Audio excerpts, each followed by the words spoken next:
Есть шутеры, что выходили вовремя и становились законодателями жанра. Есть шутеры, что выходили слишком поздно и, не имея возможности хоть кого-то удивить, тихонько отправлялись на задворки истории. А есть шутер, что вышел слишком рано. Настолько рано, что фраза «опередил время» в данном контексте вовсе не будет звучать как пошлятина. Игра из будущего, вышедшая в дремучей давности. Представьте себе времена, когда весь мир играет в Wolfenstein или Doom, готовится к выходу Duke Nukem, и вдруг взявшийся из ниоткуда массовик-затейник обещает, что в его игре можно будет не просто бродить и стрелять, но и драться в рукопашную, пулять магией, летать, спать, разрушать уровни. Звучит как мулиньёж. А теперь представьте, что такая игра уже была задолго до этих ваших дюков, думов и вольфенштейнов. Шутер, где можно не просто бродить и стрелять, но и драться в рукопашную, пулять магией, летать, спать и разрушать уровни, вышел еще когда Джон наше все Кармак не знал, что он наше все, и занимался всяким вот таким подобным. Шутер, что имел все шансы перевернуть жанр, вышел, когда еще было нечего переворачивать. Ох, ребята, я принес вам, возможно, самый важный проект в истории FPS – Corporation. Игра, в которой было реализовано все, до чего демиурги-геймдизайнеры додумаются лишь спустя годы. Историческое событие, которое было некому понять и осознать, а потому растворившееся в пустоте. Амбициозный и противоречивый проект, который мог бы стать вечной классикой, стать родоначальником отдельной ветки шутеров, не драйвовых, но вдумчивых шутеров через черточку immersive симов. Но Corporation появилась раньше этих терминов. Дорогие друзья, с вами вновь ваш любимый канал о шутерах для всей семьи «Океан Мудрости». А значит, пора наконец все бросить и начать танцевать.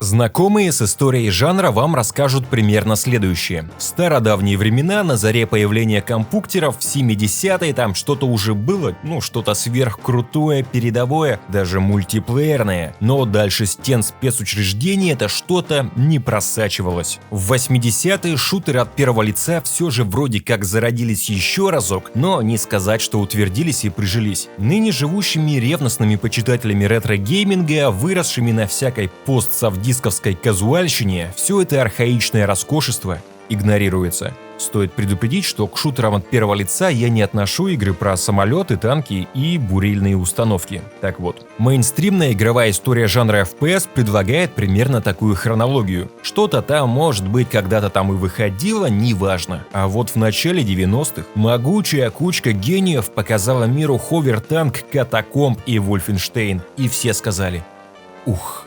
А потом вышел Doom, и все сказали «Ох». А должны были сказать «Это что за архаика? Где прыжок, где возможность приседать, где джетпак, черт бы вас всех побрал? Где левитация, где пси-способности, где мозговые аугментации, где развитая система повреждений? Где вступительный мультик в конце концов? Почему устаревшие ретро-шутеры ознаменовали собой какой-то там прорыв в жанре? Вы что, ку-ку? Ку-ку, дорогие друзья». Ку-ку. Core Design. Британская контора, которую мы знаем в первую очередь по Bubba and Stix, изначально занималась исключительно разработкой игр, но к 1990-му решила удариться в издательство. Да с дистрибуцией. Первым проектом, что взялась издавать Core, стала многовекторная трехмерная игра Derelict от некого Кевина Балмера и его деменции. Кевин Балмер — это вот этот вот импозантный, опять же, британский мужчина с ухоженной бородкой. Художник, что еще в далеком 85-м году основал маленькую компанию Dimension Creative Design Limited, a.k.a. Деменция Design. Не шучу. Изначально заточенная под иллюстрирование и графический дизайн, Деменция вскоре была переориентирована в сторону компьютерных игр. Графика, портирование, спектрумы, Amiga, Commodore 64 – вся эта популярная в Англии ботва. Кевин Балмер хоть и любил перерисовывать чужую графику для британских кучерявых компов, но чувствовал в себе куда больший потенциал. Рвался наружу. Нераскрытый талант геймдизайнера. Нужно было все бросать и делать Derelict.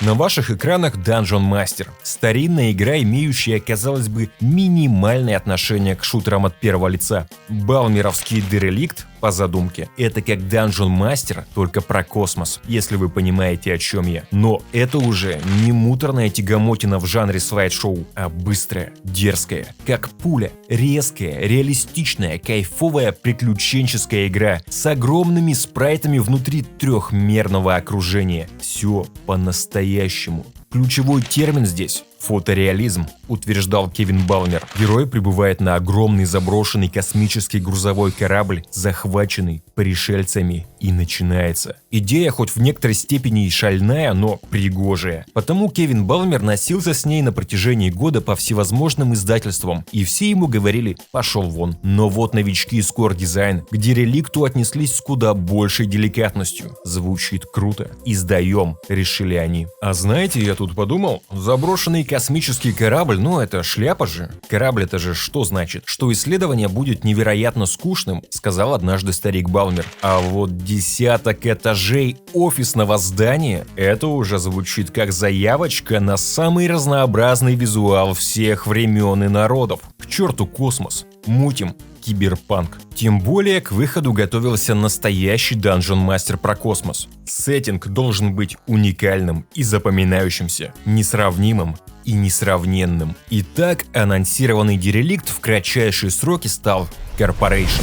Будущее. Некая нехорошая корпорация UCC хитрит и вместо одобренного правительством создания сельхозроботов и новых штаммов SARS-CoV-2 втихаря учиняет генетические эксперименты, выращивая в своих кулуарах армию гуманоидов из водорослей. Один из мутантов сбегает из корпорации и устраивает неистовую мокруху на районе.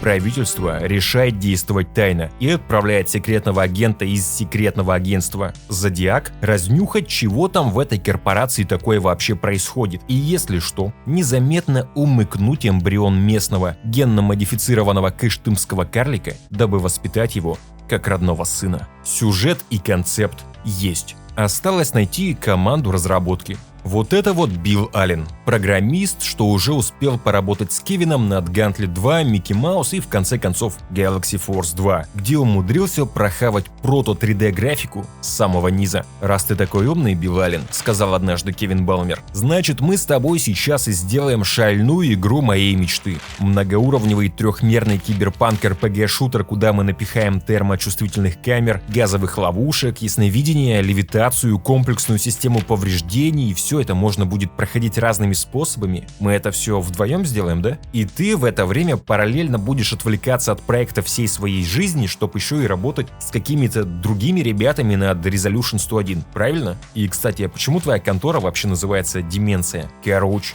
Билл Аллен не стал задавать лишних вопросов и сразу же начал писать код. На ваших экранах команда разработки Corporation. И еще какой-то третий мужчина, он тут вообще ни при чем. Не обращайте внимания. Это сейчас в игровых студиях целые департаменты могут быть заняты одной лишь физикой ягодичек. В 80-е, чтобы сделать 3D-шутер от первого лица, чаще всего был нужен кто-то один, редко двое. И это без каких-то там готовых движков и ассетов, друзья. Сегодня, когда какой-то одиночка в противовес крупным студиям с их ягодичными департаментами берет готовый движок и 10 лет собирает на нем сотню раз пережеванный FPS, мы на это смотрим с уважением. В 80-е на создание игры, не имеющей аналогов, уходили считанные месяцы. В ноябре 89-го была запущена разработка Corporation. В августе 90-го игра появилась в продаже. Изначально лишь в Европе, на Amiga и Atari ST. Амижный релиз, надо сказать, был удостоен более чем высоких оценок. Corporation прочно укрепилась в топах, стала одной из популярнейших игр сезона. И в 91 году, благодаря нашей любимой конторе Virgin, добралась и до Соединенных Штатов. В том же 91-м появится версия на DOS, а в сентябре 92 года уже знакомый многим порт на Sega. Помните, как наигравшись в Вектор-Мэна, Комик-Зону и Desert Demolition, вы бросали взгляд на непонятно откуда взявшийся картридж со страшным зеленым монстром?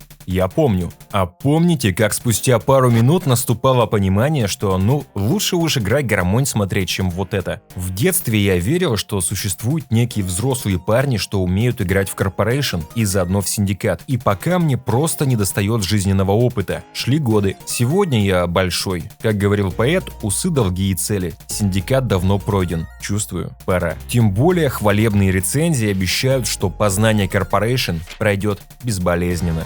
Corporation массивная, но в то же время дружелюбная программа, уверял некий Дэвид из журнала Zero. Все было продумано таким образом, чтобы сделать игру легкой для восприятия. Вторил ему некий Стив из журнала Amiga Action. Я беру за основу ту самую оригинальную амижную версию и погружаюсь. Ох, ребята, зачем я вообще за это все берусь? В современных играх обучение вначале можно дропнуть и потом, если что, пенять на себя. В Corporation доступен только второй вариант. Здесь никто не проинструктирует, не подскажет, ничего не объяснит. Каких-либо ответов хоть на что-то вообще не предполагается. Вы справедливо скажете, но в те годы сперва нужно было изучить мануал, а потом уже все как по маслицу пойдет. Ну вот давайте, сейчас все по книжке прям будет. Со старта требуется выбрать персонажа среди двух мужчин, двух женщин и двух андроидов, основывая свое решение на характеристиках и навыках. Вот, к примеру, интеллект. Рейтинг интеллекта используется в качестве ориентира для игрока относительно того, как следует играть роль. Он используется только для определения того, насколько успешно персонаж прошел подготовку перед миссией, чтобы улучшить выбранный навык. Вопросы? Думаю, что особо заморачиваться с циферками пока не стоит. Берем вот этого парня. Дальше, как вы понимаете, надобно выбрать, с каким снаряжением отправиться на миссию. Пистолет – принимаю. Поверпак – в мануале не вижу упоминания о нем. Беру, разберусь. Дизруптор. И если заманить робота на этот лист, он замкнет цепь и сгорит. Надо мне такое? Наверное. Гранату? Ну, возьму. А что-нибудь вообще происходит, я это точно беру. Где список того, что у меня уже есть? А если я нажму пас, к этому потом можно будет вернуться? Вот светошумовая. Нужна она мне будет? Я сейчас на всю игру закупаюсь или это только перед первой миссией, а дальше можно будет новое купить? Разбираться во всем этом кавардаке удовольствие сомнительное. Как я должен хоть примерно определиться с выбором? Джетпак, противогаз, химикаты, электроника. Мне вообще что из всего этого понадобится? Пес его знает. А если я хочу две аптечки, то после покупки первой надо по новой пройти сквозь весь ассортимент. А если хочется 3 аптечки, то вообще кайфец. Ну, ничего страшного. Страшно другое – управление. Во второй половине 90-х, спустя годы после Corporation, все еще выходили шутеры, заточенные строго под клавиатуру. Мышь, как наиважнейший инструмент управления, прижилась не сразу. Стандарт WASD мышь утвердился, считай, лишь в эпоху Quake 2, а непосредственно в 1990 году не было не то что Quake, не было Дума, не было даже Катакомб, был только Unreal от Ubisoft, так что не считается. В 90-м году все вообще было мутно. Авторы Corporation, творя свою трехмерную стрелялку с перемещением в реальном времени, опирались на стандарт управления, принятый в олдскульных данжон-кроулерах, и особо-то не осознавали, что ненароком зашли на территорию другого жанра, что сформируется и утвердится несколько позже. Corporation была заточена строго под мышь, а потому никакие стрелочки тут не работают. Мышь и только мышь. Вот тут такой вот тачпадик, жмешь куда надо и перемещаешься. Потом, когда встретил подлюгу, целишься. Зацените прицелом, как можно водить по экрану знатно. Вот сюда жмешь для поворота, вот сюда для ходьбы. Тут вот прыжок, тут присед. Такая вот система. Удивительная. Движение, стрельба, взаимодействие с этим пугающим интерфейсом – вот что такое по-настоящему однокнопочный геймплей, друзья. Это, скажу вам откровенно, и прямо 0 из 10. Я хочу смотреть «Играй гармонь». Я хочу смотреть «Играй гармонь» на скорости 0.5, задом наперед, лишь бы не тыкаться во все стены, пытаясь пройти в дверку. Я не понимаю этого, это сильнее меня. Вышедшая незадолго до Corporation Resolution 101, которую тоже делал Кевин Балмер, управляется опять же строго мышью, но в отличие от Corporation управляется проще. Благодаря интуитивно понятной системе управления, Corporation намного доступнее, чем другие игры жанра, обещал некий Лоуренс из журнала Ace. Возможно, так оно и было, но сегодня, вот прям сегодня, это знаете, как на механике ездить. Привыкнуть, наверное, можно, но все же ощущения сомнительные. Там одной ногой сцепление, другой газ, рукой какой-то там что причиндал в разные стороны крутишь. Ну, сами знаете, 0 из 10. Вот так же воспринимается Corporation и ее тачпадик. Тут кроме шуток в дверку пройти и не свихнуться по дороге, знаете ли, не каждый сможет. Это правда целая наука — в дверь протиснуться. Дадим слово Кевину Балмеру. При этом я по-прежнему считаю, даже самая комплексная игра должна быть простой в управлении, потому что плохое управление убивает львиную долю удовольствия. Короче, развивайте мелкую моторику, друзья. К счастью, в 91 году к новомодной DOS-версии Corporation прикрутили не только роскошный мультик, но и клавиатуру. Потому в топку эту Амигу пересаживаемся на DOS. Тут зацените, даже выбор обмундирования визуально сделали куда понятнее. Вот можно перебирать все, что есть в наличии, а вот список того, что уже приобретено, чтоб не запутаться. Так что погнали. Сразу же предупрежу, я запускаю все это великолепие на своем пердемонокле 64 ГБ с водяным охлаждением и RTX с кэш-памятью первого уровня 8 МГц в DOS-боксе с автоматическими циклами, потому игра работает, возможно, сильно быстрее, чем предполагалось. А что вы хотели? PCI? Для того, чтобы этот момент сгладить, я буду периодически нажимать на кнопку Degauss на своем мониторе, а вы в свою очередь поставьте лайк этому видео. Вот оно, дорогие друзья, современное управление. Наконец-то можно идти и стрелять как белый господин. Но куда? И зачем? Журналисты обещали легкость восприятия. Они врали. На деле Corporation штука по отношению к игроку суровая. Я не уверен, как нужно относиться к подобной философии дизайна, когда у игры имеется второе, третье, четвертое, какое угодно дно, до кучи пара десятков подводных камней, и все это заворачивается в сознательное абсолютное наплевательство к играющему. Игре как будто даже не то чтобы все равно, она не хочет, чтобы кто-то в ней разобрался. В этом есть что-то такое абсурдно высокомерное, вызывающее одновременно и оторопь, и какое-то странное уважение. Я уже давно не новичок в видеоиграх, теперь я величина, авторитет, легенда, король ютуба. Мое темечко сияет, а речь похожа на рэп. Мое мнение непоколебимо и продажно. Я красив и безупречен.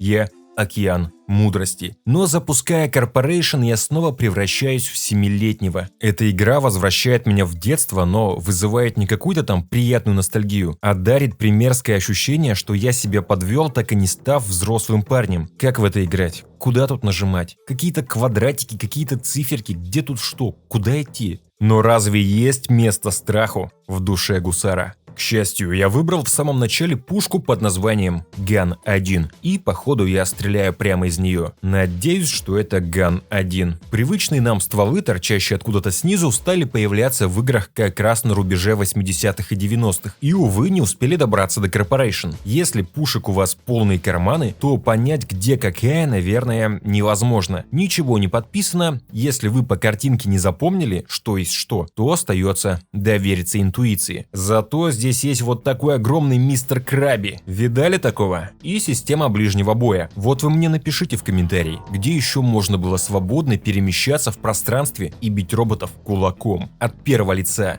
до Corporation. И да, если вы не поняли, я машу руками, потому что у меня закончились патроны. И да, этот краб, он маленечко неубиваемый. Вы думали, что это враг? Ну какой же это враг? Каких-то пусть даже расплывчатых геймдизайнерских критериев для шутеров еще не появилось. Но создатели Corporation заранее шли против устоев. Это не враг, это голограмма. Ку-ку, вот у нее проектор. Чувствуете? А что с патронами в итоге? Теперь всю игру что ли боксировать? Это же параша какая-то. Правильно? Правильно. Ладно, я уже 1000 раз пережил все эти фрустрации, а затем 1000 раз прошел Corporation. Потому не буду вас томить и покажу, как устроена перезарядка пистолета. Можете со спокойной душой выкорчевывать любимую Ray из вашей клавиатуры при помощи подручного сельхозинструмента. Пусть на Ре перезаряжаются зумеры и казуальщики. Ре — клеймо ничтожеств. Настоящий любитель олдскульной старины, взявшийся отыгрывать роль непутевого спецагента из конторы Зодиак, действует куда более изящно. Среди квадратиков находим пистолет, нажимаем вот сюда. Потом среди квадратиков находим шнурок USB, нажимаем вот сюда. И опача, пистолет заряжен за счет энергии костюма. Запомнили? А если у костюма закончится энергия, тогда-то как стрелять? Никак, ребята, никак.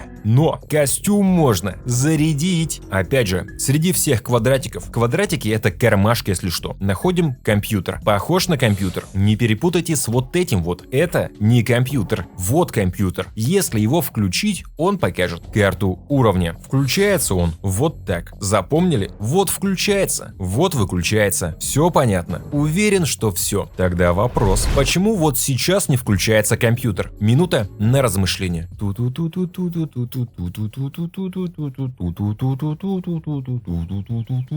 Догадались? Это же элементарно. Потому что он не в том квадратике. Компьютер должен быть здесь. Как вы его включите, если он в руке, а не на груди? Ку-ку. На самом деле здешняя система кармашков — это тот еще дурдом. Открываем мануал. Существует ряд причин, по которым у вас может не получиться положить какой-либо предмет в карман. У каждого кармана свой размер, и некоторые предметы могут поместиться только в определенный карман. Если вы не можете положить какой-либо предмет в пустой карман, попробуйте другой. Пока вроде бы все просто, друзья. Правильно? Я же немного отвлекся от рассказа про подзарядку. Так вот, на первом уровне, который по сюжету называется пятым, вот здесь вот запрятан терминал. Запомните или зарисуйте. На спине себе сделайте татуху, что вы в самом деле. У себя на падике на доске объявлений повесьте эту карту, друзья. Скупите все места на билбордах в своем ПГТ, раздавайте листовки с этой картой, действуйте в конце концов. Не сидите сложа руки. Смотрите сюда. Вот терминал. Столбик этот самый важный. Уже догадались, что надо сделать? Но тут все более чем однозначно. Надо не просто подойти и сесть на него, надо еще и нажать на око. И вот, видите, снизу появилась возможность взаимодействия. А дальше все легко. Подключаем шнурок и костюм заряжен. Ну а с костюма заряжаем пистолет. Запомнили? Тоже не понимаете, почему это не стало каноничной механикой? Как по мне, удобно. Ну и раз уж мы здесь, почему бы не вставить в чудо-терминал свою карточку и не обновить данные по безопасности? Вообще, да, ничего сложного нет. Интуитивно пока все. Правильно? Вы спросите, а зачем это нужно было сделать? Ну что вы как маленькие? Это нужно, чтобы открыть доступ к 4-му этажу. Очевидно же. Вот здесь лифт, что как раз туда и отправляется. Вызов лифта осуществляется опять же через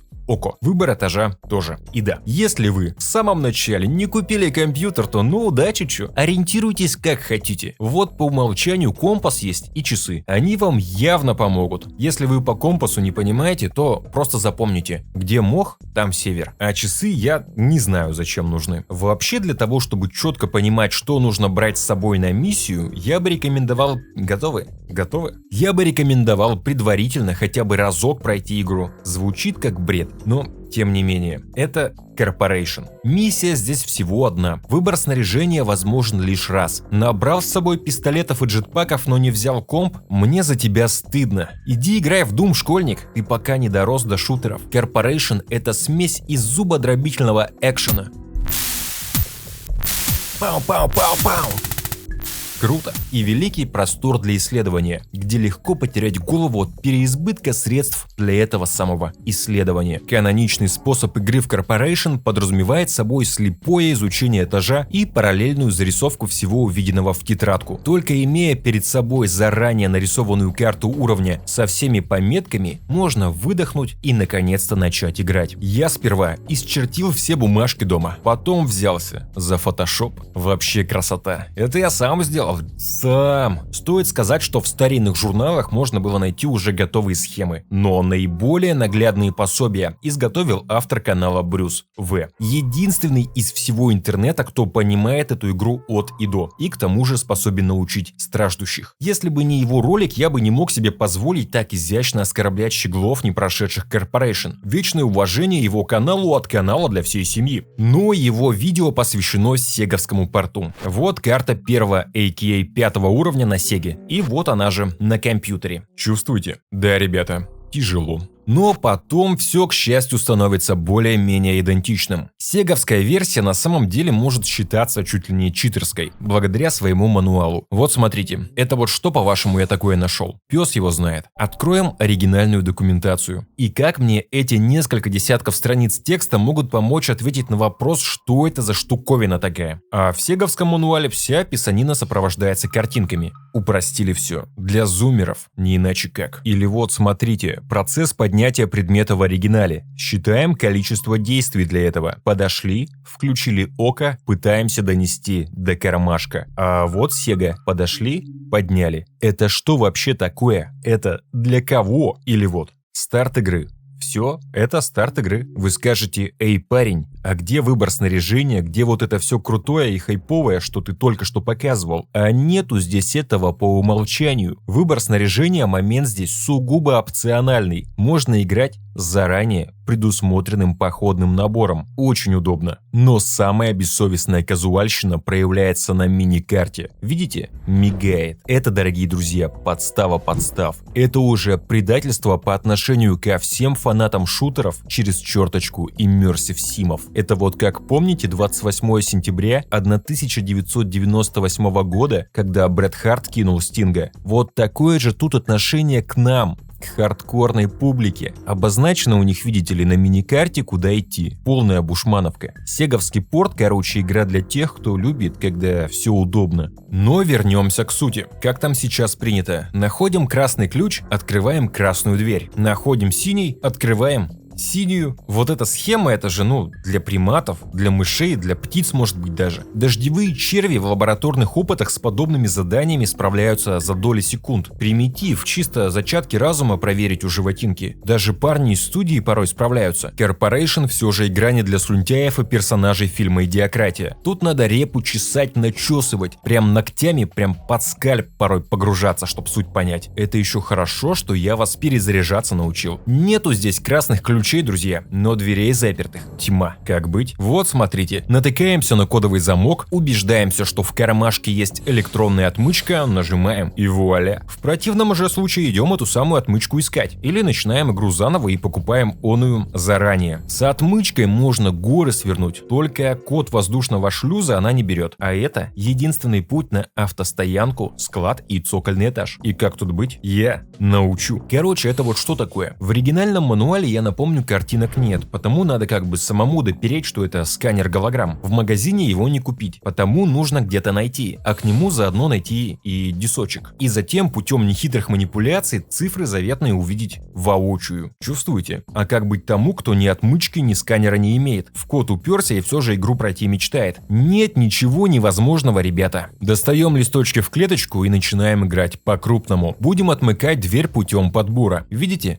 Огонечек. Значит, такая цифра в коде имеется. Находим все 4 и перебираем все возможные комбинации. Иммерсивность, дорогие друзья, это знаете, что такое? Это, ребята, не хухры-мухры. Это понятие для очень мудрых людей. Каждый выбирает свой путь в Corporation. Кто-то носит с собой взломщик кодов, а кто-то предпочитает работать своим умом, оставив место в карманах для чего-то более важного. Ну а тот, кто кабину себе забивать этим всем не намерен, может... Готовы? Набрали в легкие воздуха? Вы к такому не готовы, друзья. Не готовы. Но все же, тот, кто кабину себе забивать не намерен, может взорвать и дверь, и стены, и вообще полуровня разнести, чтобы дальше пройти.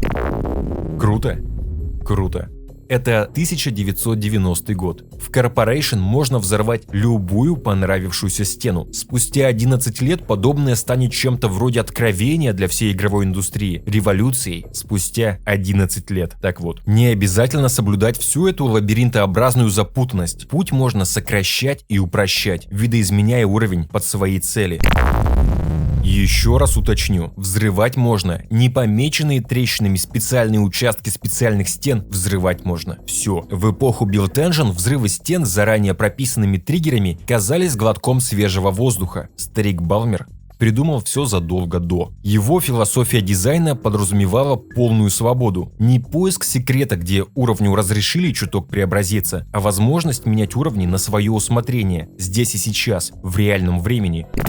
Да, уровни здесь более чем примитивны. Наличие декораций практически сведено к нулю. Но зацените, стекло бьется. Такое видали? Помните радость от ощущения интерактивности, что дарили выключатели в тех прорывных играх? Старик Балмер предусмотрел все это еще до рождения Кена Сильвермана. Интерактивности хотите? По всему зданию свет отрубите. Ну или на отдельно взятом этаже. Обесточьте, что хотите. Зачем? Чтоб стать незаметным для мутантов и людей. Чтоб терминалы перестали работать. Чтоб не знаю зачем еще. Вообще, чтоб уж совсем прохавать Corporation с самого низа, рекомендую сперва сперва зажопить денег на визор, затем отрубить свет и взорвать бомбой весь этот дурацкий блок предохранителей, чтобы уж точно пути назад не было. И кайфовать, пытаясь пройти игру по приборам, пока заряд костюма не кончится. Иммерсивность, дорогие друзья. Я вас уверяю, долго так не протянуть при всем желании, потому что посадят в тюрягу. 1990 год. Будущие создатели Escape from Butcher Bay еще не видели ни одного фильма про Риддика. Вин Дизель еще кудряв, как Пьер Ришар. Совершенно другая эпоха. А в Corporation уже имеется тюрьма на 4-м этаже здания. Упал в обморок от истощения, очнешься на киче. И если не набрав с собой полные карманы бомб, то как бы все. Пожизненное не сбежать. От того, чем закупился и кого выбрал в начале, действительно может зависеть многое. Например, рядовое событие. Ублюдки врубили газ. Имеющему при себе респиратор это нипочем, а играющему за киборга и респиратор ни к чему. А смотрящий это видео сейчас такой: «Эй, парень, что ты там про упасть в обморок сейчас прогнал?» Ну да, тут так можно. Вот слева система повреждений вся расписана и разрисована. Будущие разработчики СИН в 90-м году еще не знали, что однажды будут переизобретать то, что давно изобретено. В Corporation все было задолго до. Расфигачили ногу, скорость передвижения понизится. Расфигачили руку, есть варик, что стрелять не сможешь. Да еще и все, что в кармашках соответствующих имелось, теперь надо чинить. К счастью. Тут, как это обычно и бывает, есть мудреная система аптечек, фляжек всяких, специальных емкостей с отваром из конского щавеля, электронных компонентов для киборгов. Ну а если времени много, можно вообще лечь спать. Закимарить можно. Corporation, что вы хотели? Шутер? До появления шутеров. Веха. А если аптечек нет и спать не хочется, можно вылечиться чисто за счет экстрасенсорики. Ребята, это вообще не игра, а сказка. Чего тут только не можно. Жалко заряда костюма на пистолет? Не проблема. Можно вообще не стрелять, можно зыркнуть. Круто? Круто. Пси-способности в игре, от которой на первый взгляд как будто и ждать-то нечего. И эта вся эзотерическая осознанность, она еще имеет некий потенциал для улучшения. За счет, я не знаю, что это. Я это никогда не пробовал, не буду и не умею. Такие тут агенты. Экстрасенсы, торчебосы, вмазанные на задания ходят. Шатается такой крендель по этажам, камеры ломает, в роботов зыркает и в обморок падает. Конечно, его на зону определят. Но я вообще не про это. Знаете, что в мануале написано про систему пси-способностей? Написано типа: экспериментируйте сами, объяснять мы ничего не будем. Сами разбирайтесь как хотите. Серьезно. Corporation — игра, которая не хочет, чтобы какой-нибудь наивный и простодушный мальчик Витя 7 лет от роду продержался тут дольше 5 минут. Corporation хочет, чтобы Витя и в 35 шарахался от нее в ужасе. Потому, если вы не поняли, как врубить левитацию, берите с собой джетпак, так надежнее. Реактивный ранец в 1990 году. В шутере от первого лица задолго до того, как появились шутеры от первого лица. Чувствуете? Вы спросите: «Эй, парень, а как быть с этими твоими громкими заявлениями?» Первый шутер, в котором работало метро и взрывались стены. И да, это первый шутер с полетами на джетпаке. Друзья, океан мудрости не может ошибаться. А здесь я просто пошутил. Джетпак и левитация тут нужны, если что, для стелса, но мне лень объяснять. Даже видеокамеры появились в Corporation раньше, чем появился сам Duke Nukem. Это самая новаторская игра всех времен и народов. Я вам больше скажу. Играть в шутер за черную женщину можно было за 8 лет до знаменитого монолитовского транс-перехода. Габриэлла. А тот, кому в 90-м году черной женщины казалось недостаточно, мог отправить в Core Design свою фотографию и получить дискету со своим персонажем. Вы врубаетесь, каков был уровень кастомизации. Я в 90-м году был слишком юн, потому мог отправить только детское фото. И вроде нормально выглядит, по красоте. Про Corporation можно часами рассказывать, реально это вроде бы бесконечный серый лабиринт, а на деле бесконечная кроличья нора. Задолго до систем-шоков и всяких там воронов, ZX-спектрумов. Corporation — это когда никто ничего не объясняет, иди куда хочешь, делай что хочешь, только не попадайся под камеры, уничтожай охранные системы, не наступай на то, что вызовет тревогу, мочи охранников, мутантов, роботов и лицехватов. До того, как это все появится вообще где бы то ни было. Здесь враги по потолку бегают как так и надо, и вообще никому до этого дела нет. Такое чувство, что Балмер на несколько минут сгонял в будущее, где увидел современные шутеры, а потом поспешил все это поскорее выдать самым первым, чтобы войти в историю, сделав главную игру всех времен и народов. Вы когда впервые в шутерах гранату увидели? А здесь они нескольких видов. 90-й год. Программист и художник вдвоем творят то, что могло бы стать заявкой на необратимые перемены в жанре. Проблема в том, что жанра еще не было. Не было стандартов, критериев, опор, альтернатив и конкурентов. Шутеры еще не знали, что они шутеры, и делались не по методичкам и трафаретам, а по наитию. Методы геймдизайна рождались здесь и сейчас. Corporation опередила свое время настолько, насколько это было можно сделать, и потому закономерно произвела маленький фурор в амижной тусовке. Оценки прессы сплошь высоченные. Заслуженные места в топах продаж. Скорейший выход аддона под громким названием Mission Disc. Вы много знаете аддонов для шутеров 90-го года. Портирование на DOS и Sega. Успех, счастье и большое будущее. Так почему же Corporation в итоге осталась всеми забыта, так и не став предком всех шутеров через черточку immersive симов? Что же не так? С Corporation, честно говоря, все не так. Вот журнал ST Format выдает Corporation 87 из 100. И вот это же издание присуждает ей награду за самую разочаровывающую игру года. Чувствуете? Corporation нечто настолько же потрясающее, насколько противоречивое. Один шведский журналист в своей рецензии на Corporation выдал следующее. Трудно определить, гениально это или же говно. А все на самом деле более-менее просто, потому что это шляпа полная, отстой и параша. Это игра, опередившая время и саму себя в том числе. Нагромождение амбиций и прорывных идей. Болезненный и монструозный прототип игры, где при разработке концепция расширялась быстрее, чем продумывалось ее воплощение. Я вообще на самом деле думаю, что ни один из рецензентов, присуждавших оригинальной амижной Corporation 12 из 10, не играл в нее. Хвалебные статьи зачастую были больше похожи на пресс-релизы. Красиво, удобно, трехмерно. Corporation, Core Design, кайфец, не пропустите. 73 из 100 за звук, 85 за звук, 92 за звук. Я верю, ребята, верю. Зацените звук и музыку.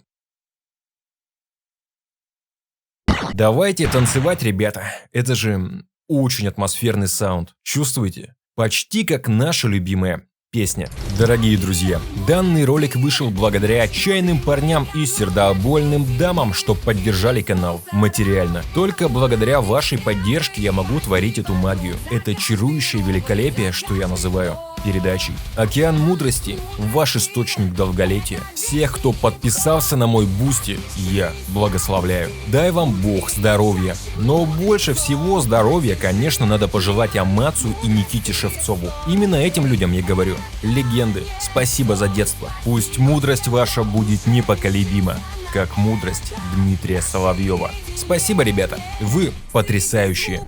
Единственным среди писак, кто реально играл в Corporation, как мне кажется, был тот самый швед, не способный определиться между гениально и говно. Потому что это верное и наиболее емкое описание Corporation. Миллион уместившихся в игре новаторских идей — это все, вне сомнения, достойно восхищения. Но оно не отменяет того факта, что все эти идеи уместились далеко не в конфетке. Corporation до умопомрачения неинтересная и нудная игра. Как выглядит прохождение, если отбросить всю эту шелуху с джетпаками, ясновидением и отключением света? А это все действительно придется отбросить, потому что оно все нужно лишь на бумаге. Вот лабиринт из серых стен, вот карта уровня. Где-то здесь должен быть терминал, дающий доступ на следующие уровни. Но никаких условных обозначений, никаких ориентиров нет. И по первой ходке надо что? Обнюхать здесь все вслепую. Совершенно наугад, пока терминал не будет найден, после чего начинается урок рисования. Вот сюда надо идти, вот по такому вот маршруту, никуда лишний раз не сворачивая. Сохранить. Также следующий этаж и следующий. Все изучается и зарисовывается. А потом появляются этажи, где терминалов нет. И вот к этому печальному скитанию добавляются крепкие вопросы. А я точно все тут осмотрел. Еще разок обнюхать тут каждый угол. Или что? Что вообще делать? Потому что бродить по этим уровням максимально неинтересно. Все эти комнаты абсолютно одинаковые, и делать в них одинаково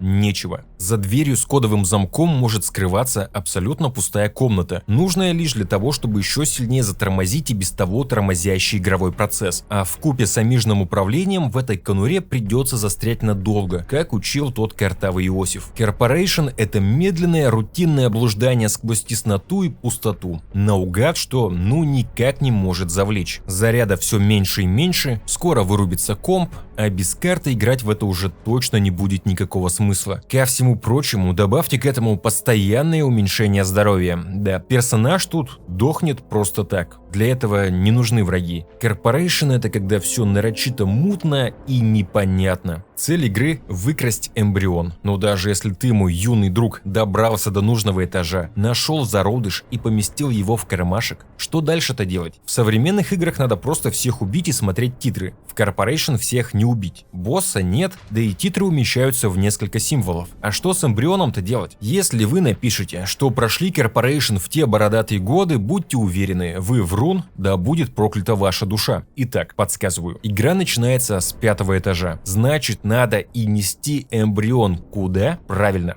на цокольный, а с него через воздушный шлюз на парковку. Все для людей. Corporation парадоксальным образом перегруженная и одновременно пустая. Здесь всегда нечего делать, но даже это нечего реализовано так, что мозг постоянно пухнет от непонимания. Каждый аспект намеренно усложнен. Все громоздкое и невнятное. Базовые действия на вроде лечения или перезарядки выполнены как медленные многошаговые ритуалы, бесконечные барьеры ради барьеров. И виной этому даже не отсутствие опыта и вменяемых референсов. Это именно что четкое видение правильного геймдизайна со стороны Кевина Балмера. Игрок не дурак. Пусть разбирается, погружается, вникает и делает выводы. И для изучения тут действительно материала чертовски много. Но все это пустое и зря. Экзоскелет, мозговой имплант, курсы повышения квалификации. Почему я не упомянул об этом? Потому что смысла в этом, как и в джетпаке, и в ближнем бою, и в сканере голограммы в отключении света, по большому счету нет. На бумаге это прорыв. В реальности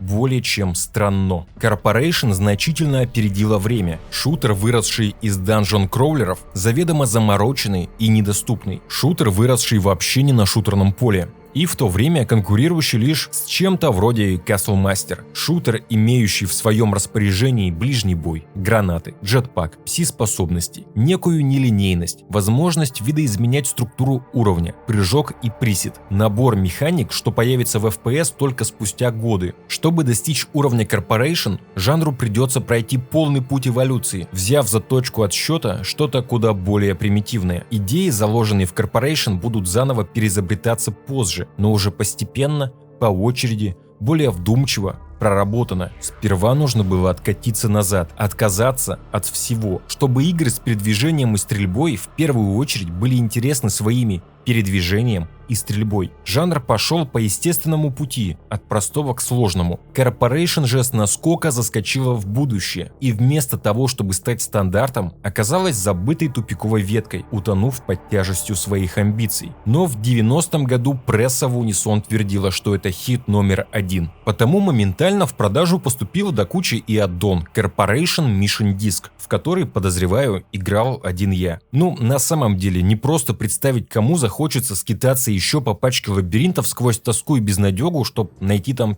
терминал. Невозможно даже как-то объективно сравнить новые и старые уровни. Что лучше, что хуже. Они все одинаково пусты. Весь действительно новый контент уместился в спрайтах одного робота. У меня с эмуляцией Амиги не все радужно, потому я бы вам его нормально показал, но у меня почему-то на двух эмуляторах графика всячески курвилась. Может ром битый, а может и нет. Кто я такой, чтобы судить об этом? Потому любуйтесь уж так. Короче, по сути, аддон — это ровно та же игра с немного другими коридорами. На радость никому. Тем не менее, по ходу информационный шум о невероятном успехе Core Design, Деменции и Корпорации разнесся по миру. По воспоминаниям Балмера, за право издать Corporation в США 3 американских издателя устроили настоящую войну ставок. А как иначе? Вы почитайте, что в журналах пишут. Можно двигаться от первого лица с разной скоростью, поворачиваться на все 360. Спрайты масштабируются в реальном времени и миллион гаджетов в миллионе кармашков. Контора Virgin Games, как мы знаем, британский геймдев уважала. Потому чудо-проект прорывной и бесподобный ей показался хорошей инвестицией. Corporation обрела вторую жизнь на Сеге, такую же странную, как и на Амиге. Все круто, но непонятно. Все купили, но такое чувство, что никто не играл. И потому никто не помнит, с чего же на самом деле все началось. Не с них, дорогие друзья, не с них. Первый шутер от первого лица через черточку Immersive Sim, тем не менее, задал тренд. Именно благодаря Corporation в шутерах не бывает дождя. Не было и нет. Программист Билл Аллен после Corporation предпочел, чтобы в трудовой книжке отныне значилось что-то вроде «продюсер». И с тех пор начал медленно пропадать с радаров. Его присутствие в истории игровой индустрии еще можно будет отследить на протяжении ближайших 10 лет, но называть его заметным язык не поворачивается. Хотя Аллен создал движок и воплотил все хотелки своего кента буквально за несколько месяцев, никто этого не запомнил. Для трехмерных вдумчивых стрелялок было еще рано. А вот Кевин Балмер, что до этого всю жизнь занимался лишь графикой, понял, что он не просто художник, а геймдизайнер-визионер, чьим амбициям тесно внутри пустых офисных стен. Объявления о запуске разработки Corporation 2 так и остались объявлениями. Хотя там и обещали перенести место действия, куда бы вы думали, в космос. Да, агент Зодиака должен был бы проникнуть на корабль, принадлежащий знакомой нам конторе UCC, и устроить там любимый всеми Immersive Sim. Но Балмер брал выше. Штат деменции можно было увеличивать и начинать работать по-крупному. Legends of Valor – масштабная RPG с открытым миром, где просто перемещение сквозь все локации должно было занять 2 недели реального времени. Там правда обещалась революция какая-то сверхудивительная, но в принципе самая хорошая игра на свете. Сотни мест для посещения, обжитых мест, где тысячи людей ходят на работу в театры и бары, где можно делать чуть ли не все что угодно, где изначально вообще не должно было быть даже концовки, потому что зачем заканчивать реальность? Legends of Valor. Игра от самого, между прочим, Кевина Балмера, гения и провидца, создавшего Corporation. Вчерашний художник уже мог позволить себе со страниц журналов гнать на зажравшихся издателей. Сейчас, когда издатели становятся все крупнее, а это происходит уже несколько лет, у них появилась целая прослойка менеджмента. Поэтому, когда приходишь к ним с дизайном игры, они сначала бегут консультироваться с маркетинговым отделом, чтобы узнать, как тот оценивает ее перспективы. И в итоге слышишь: «О, такие игры не продаются». Они рассказывают нам, кто, по их мнению, является нашей целевой аудиторией и какие игры эта аудитория любит покупать. В результате нам становится чертовски трудно продать издателям новые непроверенные идеи, о которых мы-то точно знаем, что они понравятся людям. Ты сталкиваешься с такой снисходительной, покровительственной позицией некоторых компаний по отношению к тем, кто покупает игры. Они говорят, что все должно быть проще для игрока, легче для понимания, потому что, видите ли, никто не обладает достаточным интеллектом, чтобы прочитать руководство. Чувствуете? Уже догадались? Да, в самой хорошей RPG с невиданным доселе открытым миром все, что можно было перегрузить ненужными и непонятными механиками, было ими перегружено. Legends of Valor не понравилось никому, кроме вот этого вот парня, что поиграл, все понял и не постеснялся признаться, что брал за референс балмеровский недошедевр. Короче, опять опережение времени, но на сей раз стопудовый провал, фиаско и забытие. Балмер же не собирался сдаваться. Его дименsionная контора, что уже звалась Synthetic Dimensions, взялась за производство игры про заброшенный космический корабль Derelict. Да, тот самый ранний концепт Corporation наконец обретал новую жизнь, невероятный 3D-движок и все прочее. Но Derelict так и не вышел. Увы, вроде как сейчас в разработке какой-то другой Derelict, не имеющий отношения к сегодняшней истории, но тем не менее, Corporation 2 и Derelict не случилось. Зато случился Rapid Assault, шутер от первого лица про машины, а значит, по моему мнению, не шутер от первого лица. И на первый взгляд это Resolution 101 5 лет спустя. Что характерно, Rapid Assault была уже не игрой от самого Балмера, а игрой от... Вы еще помните такого парня? Ну как бы ладно. На этом гениальность Кевина Балмера чуть подутихла, и его контора Synthetic Dimensions взялась за производство плеяды каких-то обскурных приключений для всей семьи разной степени визуальной странности. Я не шучу, там реально для всей семьи. Мы сосредоточились на разработке сюжетных игр с эмоциональным и диалоговым интерфейсом, потому что это нравится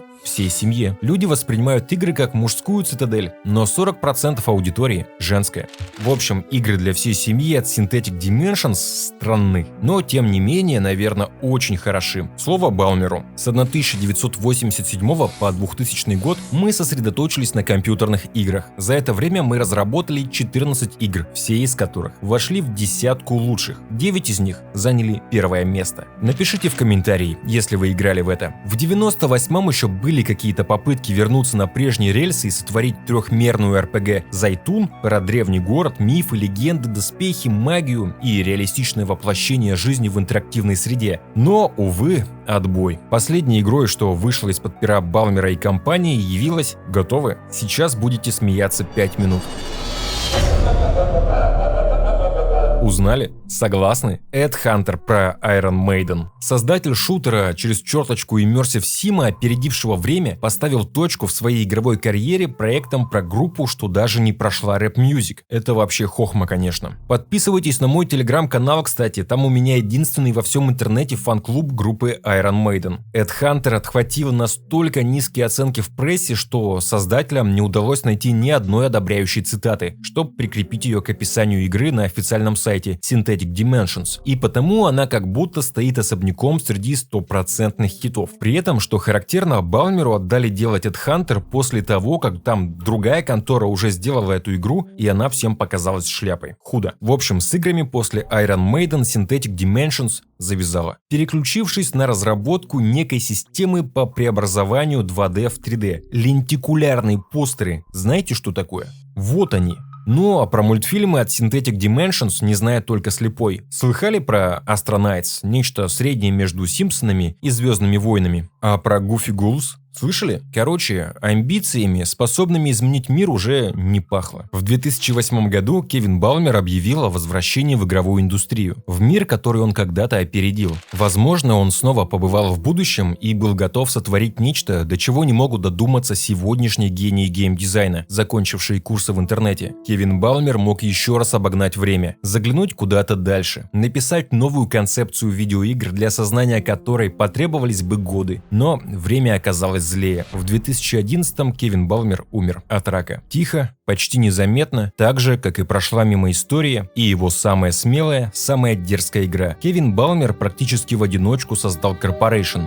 Сотворил то, что индустрия будет придумывать годами, по частям. Когда жанр наконец догонит идеи Балмера, о нем самом уже никто не вспомнит. Corporation будто какая-то парадоксальная капсула времени, содержащая внутри себя механики из будущего. Пусть при этом расшифровать их было совершенно невозможно. Разрушаемость, ближний бой, реактивные ранец и суперспособности – все это было в шутере от первого лица, когда еще не было шутеров. Балмер сотворил игру, в которой было все, но ушел так, будто ничего не сделал. И самая грустная ирония в том, что идеи, которые он привнес, давно стали нормой, а его имя неизвестно никому. Когда игры стали такими, какими их видел Балмер, никто не сказал ему: «Старина, смотри, ты был прав. Это все благодаря тебе».